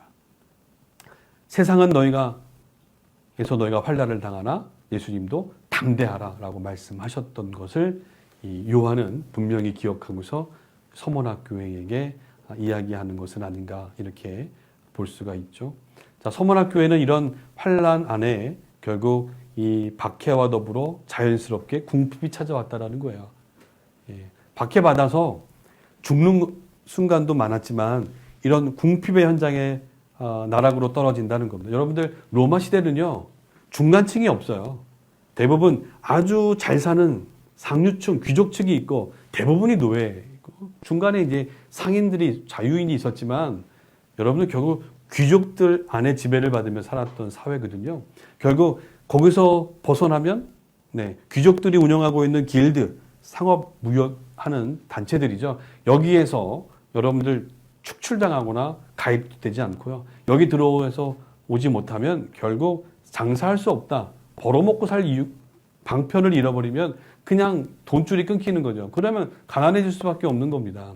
그런 궁핍으로 오는 거예요. 근데 이게 경제적인 궁핍으로만 오겠습니까? 여러분들 이 그림 보시면 나락으로 떨어지면요. 노예로 팔려가는 거예요. 이 로마 시대 때 이 편지가 쓰이고 있는 이 1세기 초대교회 때는요. 기독교인들이 정말 노예로 많이 전락이 됩니다. 노예로 팔려가고요. 노예로 팔려가면 뭐합니까? 화장실에서 일하고요. 몸종으로 일하고요. 검투사가 되거나 뭐 이루 말할 수 없는 것들을 경험하는 거죠. 이게 궁핍 아니겠습니까? 가난. 육적인 궁핍도 있고 삶의 예전에는 참 내가 편안하고 안락함을 누렸더니 서머나에 그걸 누렸다면 이제는 이런 도시 문화 가운데서도 결여된 궁핍한 삶을 살아가는 거죠. 자, 이 가난으로 인해서 궁핍하는 사람들도 많을 수밖에 없었던 거고요. 근데 예수님 말씀하십니다. 그렇죠? 심령이 가난한 자는 복이 있나니 천국이 저희 것이며 이런 자들이 심령이 가난한 사람들이었고요. 육적으로 가난한 것이 문제가 아니라 마음이 가난한 사람들이 복이 있는 거죠. 이러한 예수님의 말씀을 누구보다 잘 헤아렸던 요한은 이 서문학교를 향해서 그렇게 격려하고 칭찬했던 거고 서문학교의 교인들은 그 말씀을 잘 헤아렸던 것이 아닌가 생각이 듭니다. 근데 비록 이런 궁핍함을 당해도 내 마음에 예수님이 있지. 내 안에 참 진리가 있지. 이걸 나는 지금 이 땅에서 실현해 가고 있지. 그것 때문에 겪는 고난과 궁핍과 핍박은 너희들 볼 때는 그것이 가난하고 몹쓸 것처럼 보이지만 그게 진정한 축복이지 라고 여겼던 사람들의 모습 아니겠습니까? 자, 이 서머나 교회 유대인들의 비방이 유독 심했다라고 해요. 제가 써드린 자료를 보시면 수많은 유대인들의 그 비방이 끊이지 않았다라는 거죠. 그런 비방 때문에 폴리갑의 순교 때도 이런 이야기가 있었던 폴리갑이 그 수많은 군중들 앞에서 85년 동안 나를 함께 하셨던 그 주님을 나는 그 주님 나를 한 번도 모른다 하지 않으셨는데 내가 어떻게 그를 이런 어려움 때문에 모른다 부인할 수 있겠는가 이렇게 고백했더니 난리가 나는 겁니다. 특히 유대인들이 앞장서서 이 폴리갑을 화형시켜라 외쳤겠죠? 그 소리가 안 들리십니까? 이게 다 유대인들이 주동했다라고 기록을 해나가고 있어요. 자, 이렇게 유대인들은요 기독교인들을 이 죽음의 현장으로 몰아갔고요. 이 많은 유대인들이 기독교인들을 로마 당국에 고발하는 거죠. 로마 법은요 기독교인들을 처형할 수 있는 법은 없어요. 하지만 하나 유대인들에 의해 고발이 되고 그들이 이 로마의 안녕을 해치는 일에 가담하고 있다라고 해서 법정에 세우면 그 법정에서는 예수를 부인하면 살려주고 부인하지 않으면 저렇게 처참하게 처형을 당할 수밖에 없었습니다. 이 그림은 예수님이 빌라도에게 오늘 제1수요일 사순절의 첫날입니다만 이 많은 유대인들이요 예수를 비방했던 것처럼 예수를 저주하고 십자가에 못 박으라고 했던 것처럼 이 분위기는 그대로 이 디아스포라되어 있는 이방의 땅에 있었던 유대인들에게서도 동일하게 일어나고요. 이게 사도 바울 때도 그랬고 사도 바울이 복음을 전했던 다른 비시디아 안디옥이라든지 이고니온이라든지 이런 지역에서도 동일하게 나타난 모습을, 또 데살로니가도 마찬가지고요. 유대인들의 비방은 굉장히 심했다라는 것을 우리가 볼 수가 있습니다. 특별히 200년대에 서머나 교회의 장로였던 피오니우스라고 하는 사람이 있는데요. 이 피오니우스라는 사람도 유대인들에 의해서 결국 고발당해서 법정에 세워졌고, 그러나 끝까지 순교를 하게 됩니다. 이 폴리갑이 순교할 때 빌라델피아 교회에서 예수 믿는 것 때문에 끌려왔던 12명의 신앙인들과 함께 처형을 당했다고 하죠.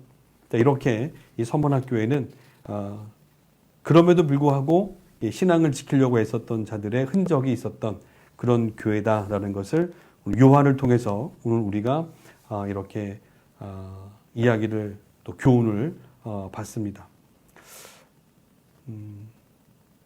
참 재밌는 말씀이죠. 내 환난과 궁핍을 내가 알거니와 실상은 내가 부요한 자니라. 아마 이 말씀이요, 이 말씀을 듣고 이 말씀을 펼쳐 있는 이 서머나 교회 교인들에게는 굉장한 위로가 됐을 겁니다. 실상은 너희가 부유한 자라.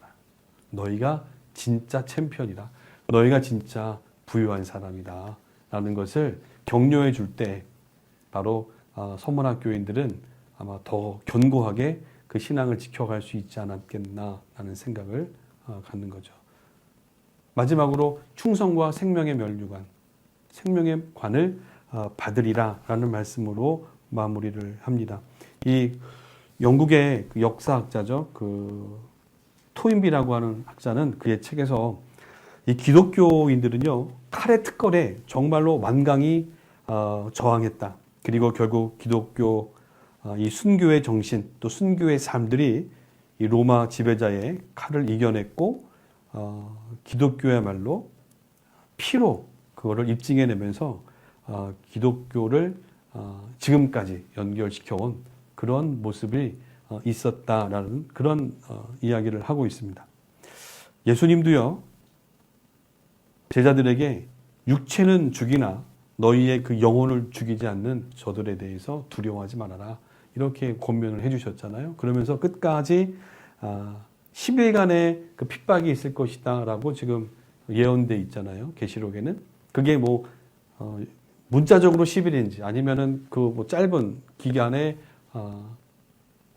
핍박일지, 보통 이제 교회 학자들은 짧은 기간의 핍박으로 보고 있습니다만, 어쨌든 얼마간의 핍박이 있겠지만, 그러나 그 기간 동안에 끝까지 신앙을 지키고 달려가는 사람, 지금 이 면류관을 받잖아요. 제가 아까 서두에 얘기한 것처럼 이 서머나는 원형극장, 경기장이 많아서 굉장히 많은 경주와 또 경주에서 이긴 사람들에게 관을 씌워주는 것이 기쁨이었고 동경의 대상이었고 원하는 바였던 거죠. 이와 같이 너희들에게도 바로 생명의 관이 주어질 것이다 라는 말씀으로 그들을 위로해 갔던 거죠. 그래서 죽도록 충성하라 라는 말씀이 있는 겁니다. 죽기까지. 여러분들 죽을 때까지 충성하시라는데 어떡하시겠습니까? 예, 죽을 때까지. 그러니까 끝까지죠. 끝까지. 그리고 신실하게 그 자리를 지켜나고, 충성이란 말은요, 하나님의 백성입니까? 백성답게. 하나님의 자녀입니까? 하나님의 자운 삶. 그리고 주님의 제자로 여러분들 지금 살아갑니까? 주님의 제자다운 삶. 이거를 주신 법, 주신 진리 안에서 신실하게 지켜가라는 겁니다. 그러는 자에게 주시는 것이 생명의 관이라는 거죠. 그냥 주어지는 것이 아니라라는 말씀입니다. 그래서 이 말씀이 아마 이 편지를 받았던, 이 편지를 받고 함께 읽으면서 서문학교의 교인들은 눈물 흘렸을 것이고요. 그 말씀으로 격려하고 그 다가오는 핍박과 공핍을 잘 이겨나갔던 것이죠. 그래서 저는 마지막으로 서머나를 이렇게 정리합니다.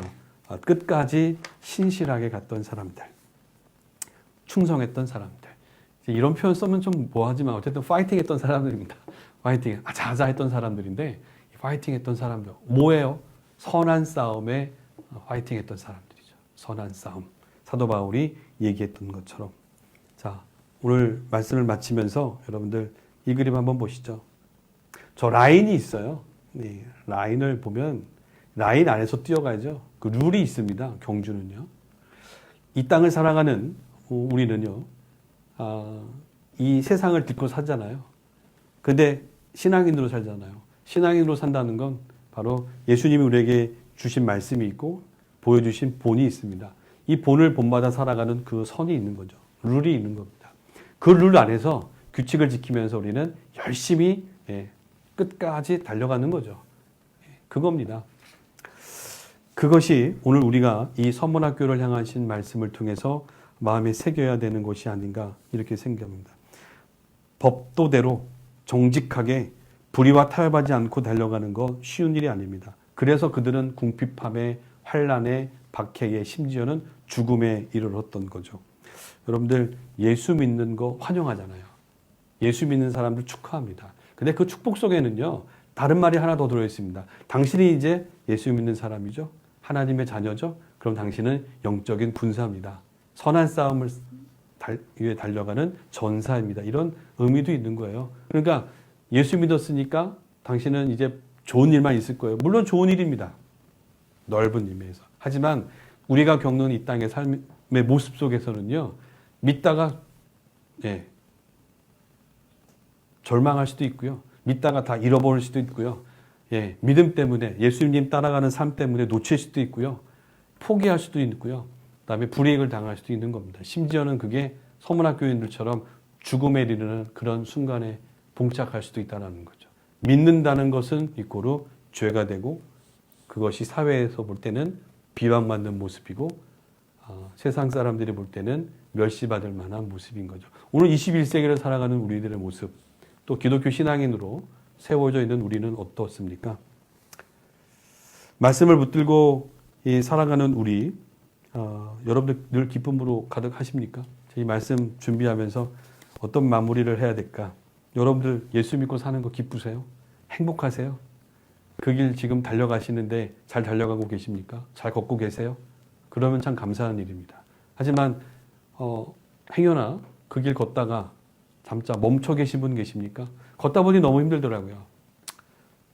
힘들지 않으세요? 저만 힘듭니까? 갈등 없으세요? 저항하다 보면 그것 때문에 오는 그 소리들, 나를 아우르는 욱박지르는 그런 일들이 없으세요? 그것 때문에 주저앉을 때 있고 절망할 때 없으십니까? 혹시 지금 그것 때문에 주저앉아 계시거나 포기하고 앉아 계시고 그런 분은 없으십니까? 우리는요, 다시 일어서야 됩니다. 그 이유는 오늘 이 편지에서 알려주고 있죠. 너희가 실상은 나를 믿고 따르는 것 때문에 어려운 가운데 있겠지만 그러나 너희가 실상은 부유한 자다. 너희가 복 있는 사람이다. 이런 말씀으로 위로 받으셔야죠. 그게 힘의 격려가 되더라고요. 저도 요즘 되게 아주 행복합니다. 저희 아내가 뭐라고 하겠죠. 들어오는 건 없어요. 그렇죠? 그러나 지금 우리가 하고 있는 일, 우리가 달려가고 있는 일은 해야 될 마땅한 일이잖아요. 가치가 있는 일이고 의미가 있는 일이기 때문에 전 이 일에 몰두합니다. 여기에 모든 힘을 쏟습니다. 저와 함께하고 있는 우리 사역자들이 여기에 모든 걸 던지고 있죠. 여러분들도 안 그렇습니까? 근데 그 길이요, 세상 사람들이 소위 말하는 많은 것을 주지 않는다 할지라도 거기에 너무 매이지 마시고요. 관여하지 마시고 개의치 마시고 그냥 여기에 묵묵히 달려갔으면 좋겠습니다. 묵묵히 달려갑니다. 그러면 주님께서 우리로 하여금 일어설 수 있는 힘을 주시더라고요. 그걸 지금 저는 지금 경험하고 있다. 이렇게 여러분들에게 말씀을 드립니다. 선한 싸움에 여러분들 오늘도 끝까지 달려가시고요. 파이팅 할 수 있는 우리 모두가 되기를 주의 이름으로 부탁을 드립니다. 기도하겠습니다. 서문학교회를 향하신 말씀을 통해 오늘 우리가 다시 한번 하나님의 마음을 헤아려 봅니다. 그리고 오늘 우리의 삶을 되돌아봅니다. 선한 싸움을 향해서 주님 보이신 삶의 모습을 따라 잘 달려가고 있는지, 주저앉아 있다면 다시 일어날 수 있는 은혜를 주시고 끝까지 잘 달려가고 있는 서로를 향해 격려하고 위로할 수 있는 우리 교회와 우리 신앙인들 될 수 있도록 축복해 주옵소서. 예수님의 이름으로 기도하옵나이다. 아멘.